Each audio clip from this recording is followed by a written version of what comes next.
नमस्कार प्रिय विद्यार्थी मित्रों, कक्षा 7वीं विषय हिंदी।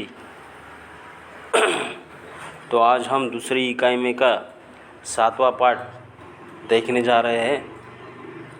तो सर्वप्रथम आपको अपनी हिंदी विषय की किताब खोलनी है और पेज नंबर 44 देखना है।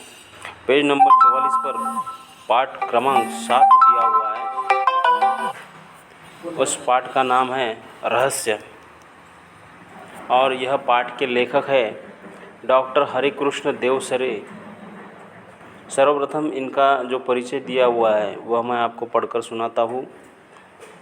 डॉक्टर हरिकृष्ण देवसरे जी, इनका जन्म 1940 नागौद मध्य प्रदेश में हुआ है। उनकी मृत्यु 14 नवंबर 2013 में हुई है। उनकी रचनाएं देखिए, संपूर्ण बाल विज्ञान कथाएं आदि। डॉक्टर हरिकृष्ण देवसरे जी ने बाल साहित्य रचना और समीक्षा के क्षेत्र में प्रशंसनीय योगदान दिया है। आपने अनेक पुस्तकों का संपादन कार्य भी किया है। प्रस्तुत कहानी के माध्यम से लेखक ने बच्चों को अंधविश्वासों से दूर रहते हुए वैज्ञानिक दृष्टिकोण को अपनाने के लिए प्रेरित किया है।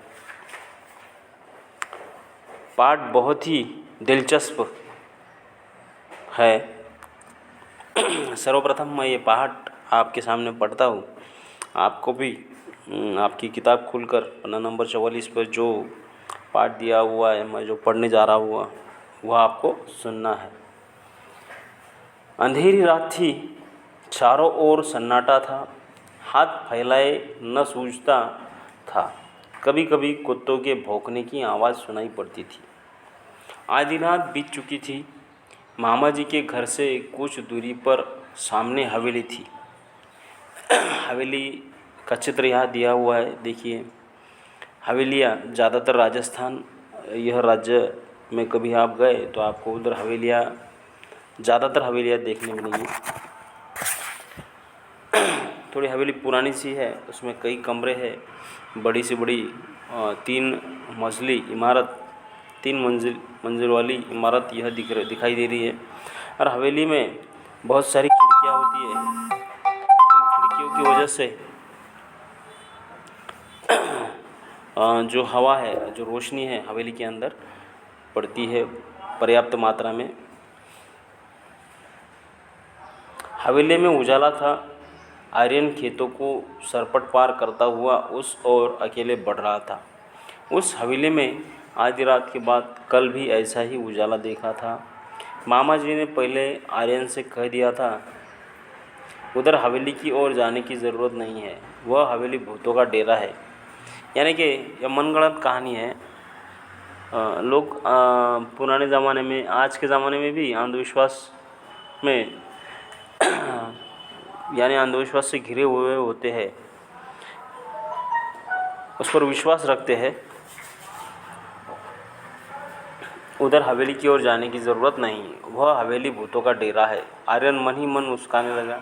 वह जानता था कि भूत वूत कुछ नहीं होते, यह कपोल कल्पना है। कपोल कल्पना यानी कि झूठ।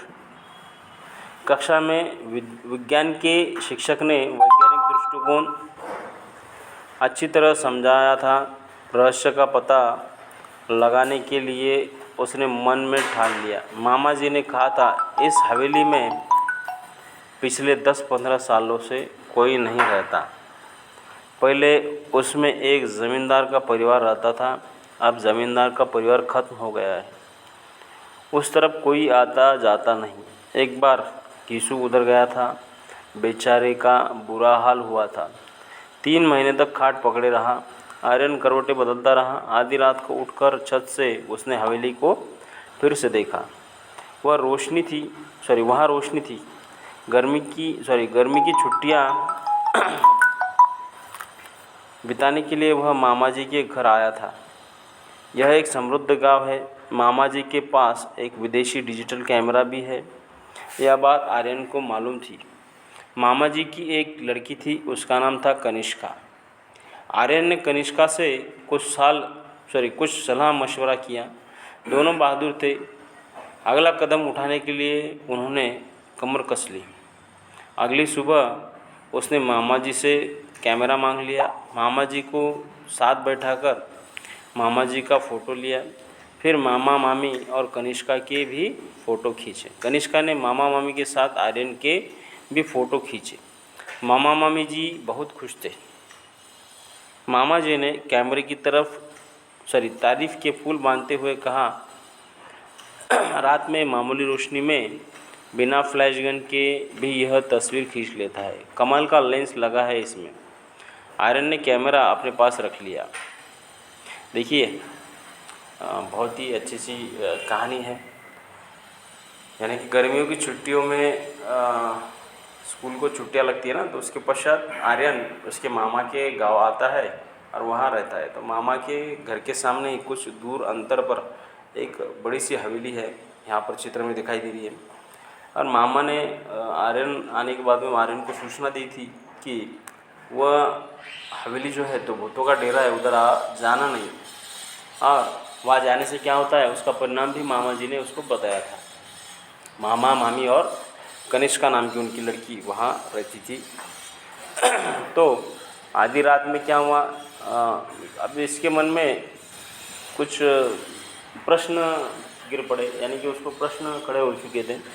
उस प्रश्न का हल निकालने के लिए, यानी कि जवाब ढूंढने के लिए आधी रात में उसने देखा कि हवेली में आधी रात को ही रोशनी गिरती है। तो उसने देखा, सोचा, और फिर उसने कनिष्का से सलाह मशवरा ली, उससे बातचीत की। उसके पश्चात दूसरे दिन क्या हुआ, उनको मामा जी के पास एक कैमरा था, डिजिटल कैमरा। वो कैमरे के बारे में जानकारी मिली थी। तो रात में बिना फ्लैश गन के अंधेरे में भी अच्छी सी फ़ोटो यह कैमरा निकाल सकता था, इसलिए उसने वह कैमरा मामा से लिया और उसके पास ही रख दिया। और दूसरे दिन रात दोनों ने मिलकर एक योजना तय के मुताबिक उन्होंने दूसरे दिन रात में वो आधी रात को हवेली के पास चले गए और देखा कि यहाँ पे क्या क्या होता है। उसके बाद की जो कहानी है हम अगले तासिका में देखेंगे। आज के लिए इतना ही काफ़ी है। तो आपको क्या करना है, यह जो पाठ दिया हुआ है पन्ना नंबर 44 पे जो परिच्छेद दिखाई दे रहा है वो आपको हिंदी विषय की वही में स्वच्छ अक्षर में लिख कर रखना है। शुक्रिया।